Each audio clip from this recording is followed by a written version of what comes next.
कुरान शरीफ का ज्ञान दाता अपने पैगंबर हजरत मोहम्मद को कह रहा है और किसी अन्य अल्लाह अकबर अपने से अन्य खुदा की अन्य अल्लाह की जानकारी दे रहा। देखिए अब हम यहां तक पढ़ चुके हैं कुरान शरीफ सूरत फुरकानी 25 और हम आयत नंबर यहां पर आगे हैं। अब हम आयत नंबर 58 पढ़ रहे, 57 पढ़ रहे। और ए पैगंबर उस जिंदा जो तुझे जिंदा रूप में मिला था, इन्हें चैतन्य अर्थ कर दिया, उस जिंदा पर भरोसा रखो जो कभी मरने वाला नहीं यानी अविनाशी है, और तारीफ के साथ उसकी पाकी बयान करते रहो। यानी कुरान शरीफ के ज्ञानदाता से अन्य है जो परमात्मा, उसकी पाकी बयान करने के लिए कुरान शरीफ का ज्ञानदाता कह रहा है हजरत मोहम्मद को, और अपने बंदों के गुनाहों से वह काफी खबरदार है। ये तो वो खबरदार यानी खूब जानता है तुम्हारे सबको जो जैसा करता है।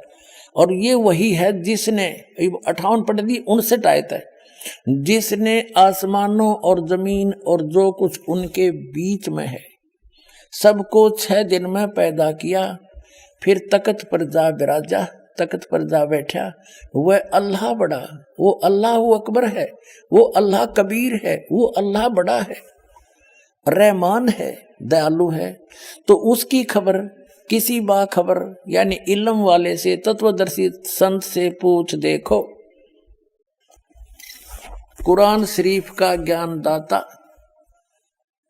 यहां इसने स्पष्ट कर दिया है कि मैं नहीं जानता उस अल्लाह अकबर बड़े भगवान, उस महान परमात्मा की, कंप्लीट गॉड की, ग्रेट गॉड की जानकारी मुझे नहीं है, वो तत्वदर्शी संत से पूछ लो। इससे कुरान शरीफ का सारा ज्ञान समझ में आ जाता है कि जो इसने अपने सत्र का ज्ञान दिया है उसमें चाहे इसने मांस खाना लिख रखे हो, चाहे कुछ भी खाना बता दिया हो, ये अल्लाह अकबर का आदेश नहीं है, ये तो कुरान शरीफ के ज्ञानदाता का आदेश है। इसका पालन करने से परमात्मा का, अल्लाह अकबर का विधान टूटता है, क्योंकि उस अल्लाह अकबर ने तौरात नामक पुस्तक के उत्पत्ति ग्रंथ में स्पष्ट कर दिया, 6 दिन में जिसने सृष्टि रची उसमें आदेश दे दिया है कि कोई भी प्राणी, ना मनुष्य ना अन्य प्राणी, जैसे पृथ्वी पर रेंगने वाले चौपाए पशु, जलचर, हवा में उड़ने वाले, ये कोई मांस नहीं खाएगा। थोड़ी सी झलक दिखाता हूं। पुण्यात्माओं, ये तत्व ज्ञानहीन प्राणी आपको विचलित कर देंगे कि बाइबल में तो मिलावट है, और ये भी कहते हैं फिर वो कि हम तो इन 4 पुस्तकों पर ईमान रखते हैं, 4 होली बुक पे, तौरात, जबूर, इंजिल और कुरान। इन 4 पवित्र पुस्तकों को तो मानते ही हैं, पवित्र तौरात, पवित्र इंजिल, पवित्र जबूर, पवित्र कुरान शरीफ और या कुरान मजीद को, इसको तो मानते ही हैं, इसको तो कोई नकारा कर ही नहीं सकता। तो पहले आपको वो आसमानी किताब तौरात से दिखाएंगे सृष्टि उत्पत्ति। ये देखिएगा, ये आसमानी किताबें ये इकट्ठी जल्द की गई हैं, तौरात, जबूर, इंजिल। अब देखिएगा,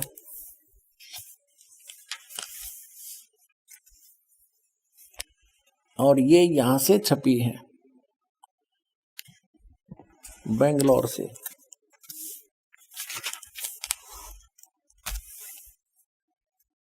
ये आसमानी किताब तौरात, जबूर, इंजिल, उर्दू स्क्रिप्ट्स, ये यहां से, ये देखो, copyright notice published by BSI 206 Mahatma Gandhi road Bangalore से, प्रिंटर्स प्राइवेट लिमिटेड बेंगलोर 94 की। ये 3 किताबें हैं, ये अलग अलग, कुरान शरीफ अलग है, इनसे न्यारी है। इसमें अब हम तौरात के अंदर दिखाते हैं, इसमें उत्पत्ति पैदाइश दिखाते हैं। ये देखो, ये है पैदाइश 1:1:24 प्रश्न नंबर 2 पे। यहां है खिलकत का जिक्र। खिलकत, खुदा ने इत्बिदा और जमीन और आसमान को पैदा किया। जमीन वीरान और सुनसान थी, गौरवों के ऊपर अंधेरा था। ऐसे ये पहला दिन हुआ, सांझ हुई, शाम हुई, सुबह हुई। पहला दिन हुआ, शाम हुई, सुबह हुई, दूसरा दिन। दो दो रचना करते हैं हम, अपने स्थान अपने उस पर आएंगे। ये फिर चौथा दिन हुआ, ये दूसरा दिन हुआ, ये तीसरा दिन हुआ, और फिर ये चौथा दिन हुआ, और फिर ये पांचवा दिन हुआ। अब हम छठे दिन पर आते हैं। ये तीसरा पृष्ठ है, ये तौरेत का। अब 26 में कहा कि फिर खुदा ने कहा हम इंसान को, यानी 5 दिन में जो सृष्टि रची वो कर दी। छठे दिन फिर खुदा ने कहा कि हम इंसान को अपनी सूरत पर अपनी सभी की मानिद बनाएं, और वे समुद्र की मछलियों और आसमान के परिंदों और चौपायों और तमाम जमीन पर और सब जानवरों पर जो जमीन पर रेंगते हैं इख्तियार रखे। उनसे समझदार हो। खाना नहीं लिखा इसमें, आगे देखो। और खुदा ने इंसान को अपनी सूरत पर पैदा किया, अपने जैसा उत्पन्न किया, जैसा खुदा है। मनुष्य भी, खुदा भी मनुष्य जैसा हुआ। खुदा की सूरत पर उसको पैदा किया, नर और नारी करके उसने उनको पैदा किया। और खुदा ने उनको बरकत दी और कहा फूलो और बढ़ो और जमीन में मासूर हो, महकूम करो, और समुद्र की मछलियों और हवा के परिंदों और कुल जानवरों पर जो जमीन पर रेंगते हैं इख्तियार रखो। आगे लिखा कि और खुदा ने कहा कि देखो मैं तमाम रुए जमीन की कुल बीजदार सब्जी और हर दरख्त जिसमें उसका बीजदार फल हो तुमको देता हूँ, ये तुम्हारे खाने को हैं। और जमीन के कुल जानवरों के लिए, हवा के कुल परिंदों के लिए, और उन सब के लिए जो जमीन पर रेंगने वाले हैं, जिनमें जिंदगी का दम है, कुल हरी बूटियां खाने को देता हूं। और ऐसा ही हो गया। अपने आत्मा स्पष्ट कर दिया कि न तो किसी पशु को, ना पक्षी को, ना जलचर को, ना मनुष्य को उस अल्लाह ताला का आदेश नहीं है मांस खाने का। उन्होंने स्पष्ट कर दिया कि ये हरी सब्जी घास फूस दे रखा है तुम्हारे को। और फिर आगे देखो, और ऐसा ही होगा। और खुदा ने सब पर जो उसने बनाया था नजर की और देखा तो बहुत अच्छा है। और शाम हुई, सुबह हुई, और फिर छठा दिन हो गया। फिर उसके बाद आसमान और जमीन उनके कुल लश्कर का बनाना खत्म हुआ। और खुदा ने अपने काम को जिसे वो करता था 7वें दिन पूरा खत्म किया, और अपने सारे काम से जिसे वो कर रहा था 7वें दिन फारिग हुआ। और खुदा ने 7वें दिन को बरकत दी और उसे मुकद्दस ठहराया, क्योंकि उसमें खुदा सारी कायनात से जिसे उसने पैदा किया, बनाया और फारिग हुआ। अब इसको पवित्र बाइबल में दिखाता हूँ एज इट इज, ना तो ये आपको बरगला देंगे आपको ये नकली अटपट करने वाले मारे सट्टे ने के हमने बहुत अच्छी तरह ताल में इल्म हूँ मैं, ये कहते हैं जो इनके पढ़ने वाले विद्वान। और का पता नहीं इनको। ये देखिएगा, ये पवित्र बाइबल है, संपूर्ण जीवन अध्ययन बाइबल। ये कहां से छपा ये देख लीजिएगा। ये देखिएगा, journal editor Donald C Stamps MDV, associate editor ये जे जवाली, Wesley Adams PhD, life publishers international, Springfield, Missouri, USA, printed in India. अब ये वही है सारा कुछ, और ये सारा दिखा दूं, पढ़ लो तुम।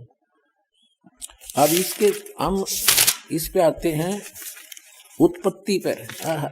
देखिएगा, ये उत्पत्ति जिसको अंग्रेजी में इन्होंने कहा है जेनेसिस 1, प्रश्न नंबर 4 पे। आदि में यानी प्रारंभ में परमेश्वर ने आकाश और पृथ्वी की सृष्टि की। पृथ्वी बेडौल और सुनसान पड़ी थी, यह इस पर पहला दिन हुआ।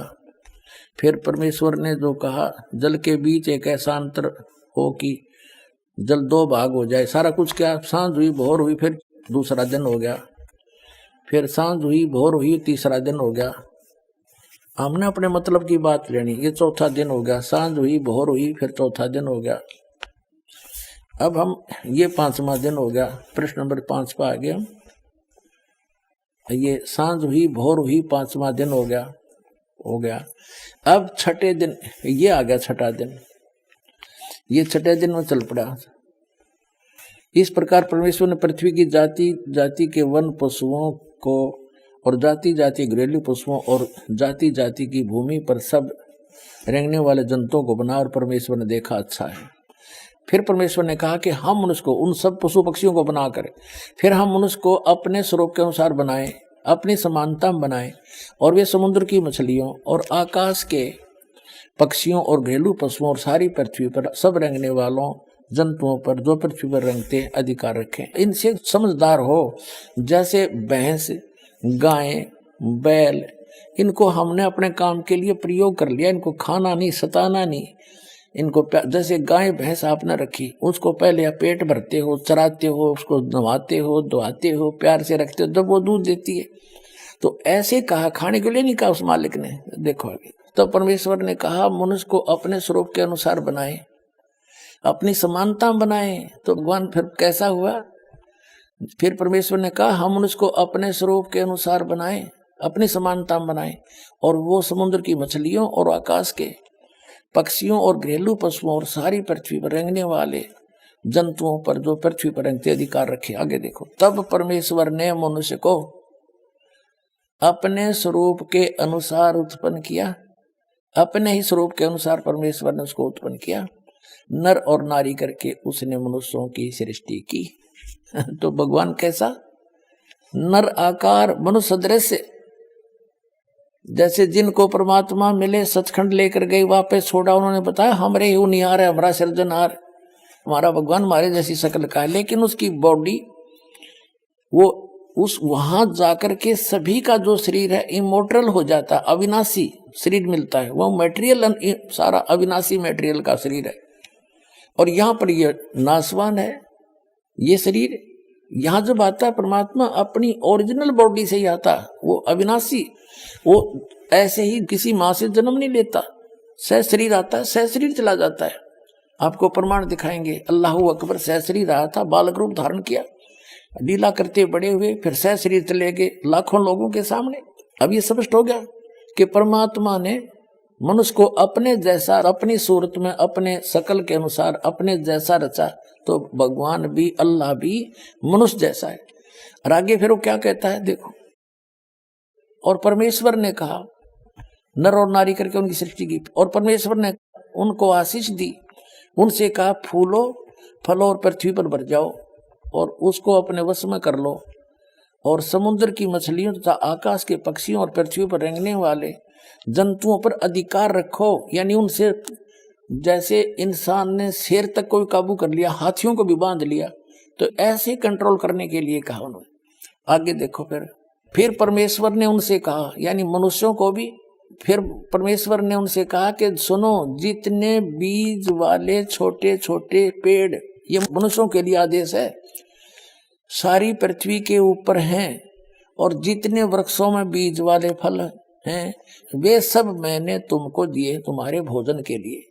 मनुष्य के लिए उस अल्लाह ताला का आदेश, अल्लाहू अकबर, जिसने 6 दिन में सृष्टि रची, 7वें दिन तख्त पर जा बैठा, वो है अल्लाहू अकबर है, वो अल्लाह कबीर है, वो कंप्लीट गॉड है, वो सर्जनहार है, वो क्रिएटर है। उस क्रिएटर का आदेश नहीं है मांस खाने का मनुष्य को, पशु पक्षियों को भी नहीं है। आगे देखो, तुम्हारे भोजन के लिए, ये तो मनुष्यों के लिए। आगे देखो, यहाँ आगे हम, और जितने पृथ्वी के पशु और आकाश के पक्षी और पृथ्वी पर रेंगने वाले जंतु हैं, जिनमें जीवन का प्राण है, उन सब के खाने के लिए मैंने सब हरे हरे छोटे पेड़ दिए, और वैसा ही हो गया, यानी घास फूस से। और तब परमेश्वर ने जो कुछ बनाया था वो देखा, तो क्या देखा? वह बहुत अच्छा है। तथा सांझ हुई, फिर भोर हुआ, इस प्रकार ये 6वां दिन हो गया। अब 7वां दिन, यूं आकाश और पृथ्वी और उनकी सारी सेना का बनाना समाप्त हो गया, और परमेश्वर ने अपना काम जिसे वह करता था 7वें दिन समाप्त किया, और उसने अपने किए हुए सारे काम से 7वें दिन विश्राम किया। और परमेश्वर ने 7वें दिन को आशीष दी और पवित्र ठहराया, क्योंकि उसमें उसने सृष्टि की रचना के अपने सारे काम से विश्राम लिया। ठीक।